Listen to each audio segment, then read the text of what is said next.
Tak zdravím vás včelári u ďalšieho videa. Chcem sa vám s niečím pochváliť, aj keď to veľmi na chválu nieni. Toto tu na včelstvo najsilnejšie a tohto roku som z toho nevytočil ani dekomedu. Pri prvom stačaní som niečo zistil, chybu som napravil a zrejme asi nedobre, keďže opäť teraz onedlho budem stáčať.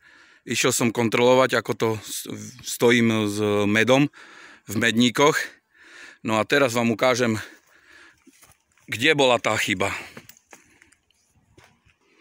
Tak, otvoril som uľ, respektíve medník. No a teraz vám ukážem, prečo som nestáčal med ani toho 24.6. a nebudem stáčať ani teraz. Takže, vidíte ten dôvod? Myslím, že každý ho vidí. Toto tu bolo plné medu, krásne medu. No ale pozrite čo sa stalo. Áno.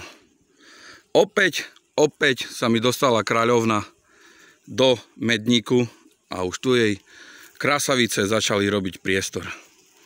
Tu som nemal jeden ramík.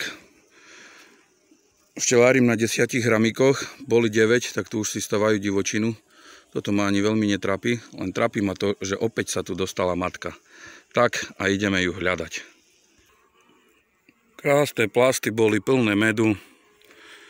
Tu na ďalší, čo pozerám, z vrchu med a venci narobené.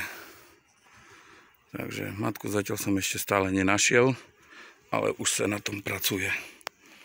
Včielky kľudné.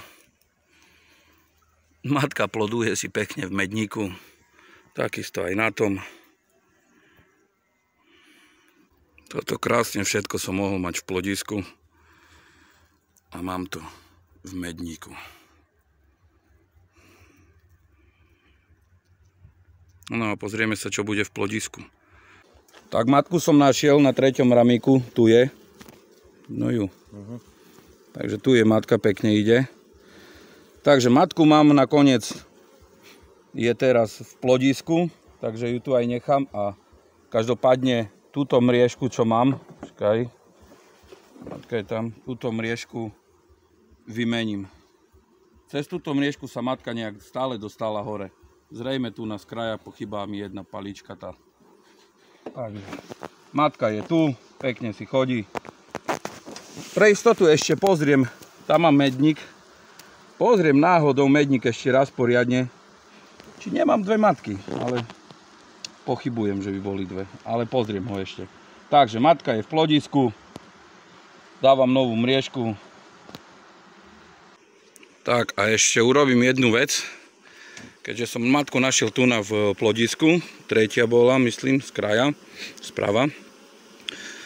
Dva krajné plasty, už som ich vybral, úplne suše, čistúčke, prázdne, nič tam není, ani nektar, ani peľ, ani plod, tak ho dám do medníka a z medníka, kde to bolo taký najkrajší založený, celý plodový, aj trošku s nektárom, tak ten vsuniem niekde tu, kde mám šrubovak. Tak tu urobím s 2 plastami, no a naspäť nahodím hore do medníka tie suše, no a za 10 dní to idem všetko stáčať. Aj z týchto dolných. A potom liečíme a krmíme. Vidíme sa opäť u ďalšieho videa.